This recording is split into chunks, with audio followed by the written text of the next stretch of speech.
Clip number 260۔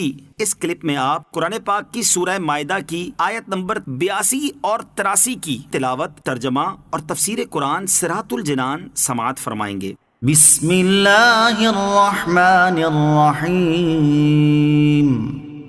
ترجمہ، اللہ کے نام سے شروع جو نہایت مہربان رحمت والا ہے۔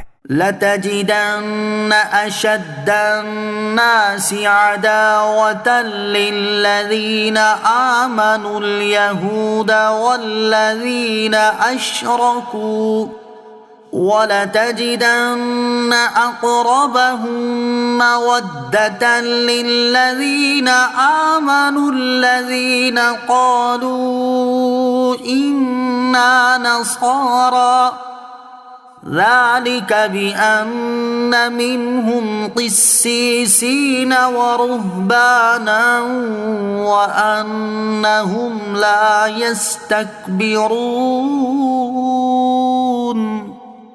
ترجمہ، ضرور تم مسلمانوں کا سب سے زیادہ شدید دشمن یہودیوں اور مشرکوں کو پاؤ گے، اور ضرور تم مسلمانوں کی دوستی میں سب سے زیادہ قریب ان کو پاؤ گے جو کہتے تھے ہم نصارہ ہیں۔ یہ اس لیے ہے کہ ان میں علماء اور عبادت گزار موجود ہیں اور یہ تکبر نہیں کرتے۔ وَلَتَجِدَنَّ أَقْرَبَهُم مَّوَدَّةً لِلَّذِينَ آمَنُوا، اور ضرور تم مسلمانوں کی دوستی میں سب سے زیادہ قریب ان کو پاؤ گے۔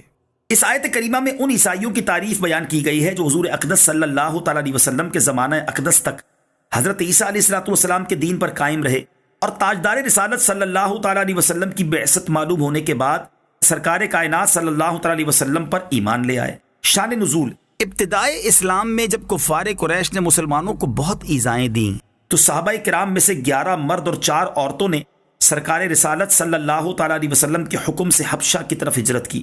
یہ تمام حضرات اعلان نبوت کے 5ویں سال رجب کے مہینے میں بحری سفر کر کے حبشہ پہنچے۔ اس ہجرت کو ہجرت اولا کہتے ہیں۔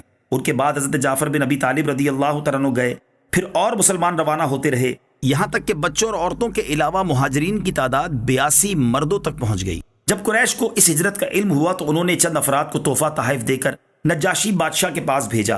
ان لوگوں نے دربار شاہی میں باریابی حاصل کر کے بادشاہ سے کہا، ہمارے ملک میں ایک شخص نے نبوت کا دعویٰ کیا ہے اور لوگوں کو نادان بنا ڈالا ہے۔ ان کی جماعت جو آپ کے ملک میں آئی ہے وہ یہاں فساد انگیزی کرے گی اور آپ کی رعایا کو باغی بنائے گی۔ ہم آپ کو خبر دینے کے لیے آئے ہیں اور ہماری قوم درخواست کرتی ہے کہ آپ انہیں ہمارے حوالے کیجیے۔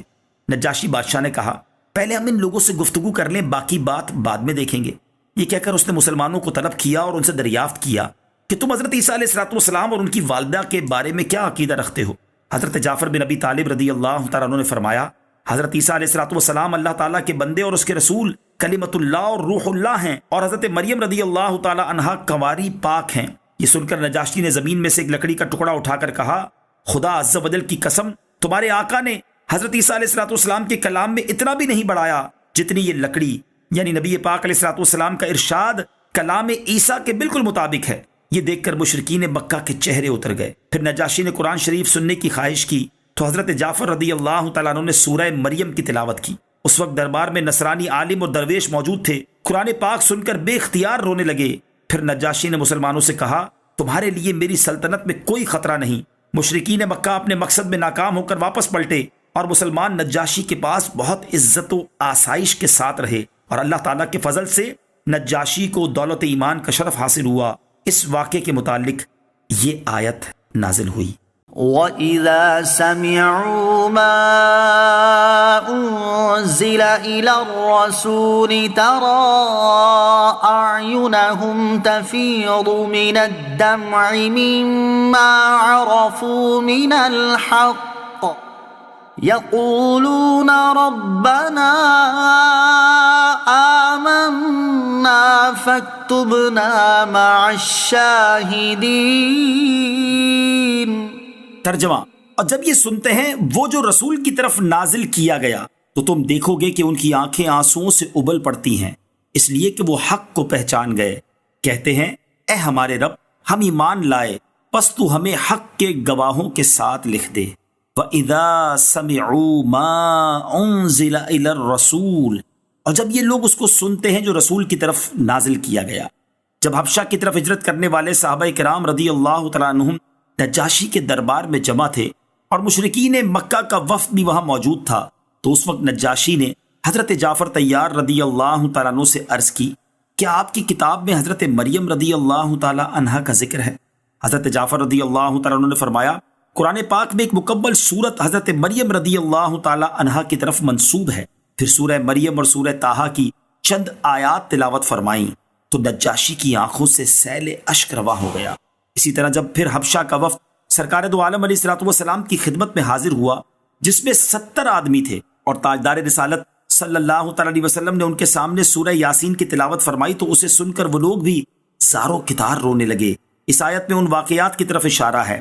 انہی سب کے متعلق فرمایا گیا کہ جب یہ لوگ اس کو سنتے ہیں جو رسول اللہ صلی اللہ تعالیٰ علیہ وسلم کی طرف نازل کیا گیا، تو تم دیکھو گے کہ ان کی آنکھیں آنسوؤں سے ابل پڑتی ہیں، کیونکہ وہ حق کو پہچان گئے، اور وہ کہتے ہیں، اے ہمارے رب عز و جل، ہم محمد مصطفیٰ صلی اللہ تعالیٰ علیہ وسلم پر ایمان لائے اور ہم نے ان کے برحق ہونے کی شہادت دی، پس تو ہمیں حق کی گواہی دینے والوں کے ساتھ لکھ دے، اور ہمیں اس حبیب علیہ الصلوۃ والسلام کی امت میں داخل فرما جو روز قیامت تمام امتوں کے گواہ ہوں گے۔ اور یہ بات انہیں انجیل سے معلوم ہو چکی تھی۔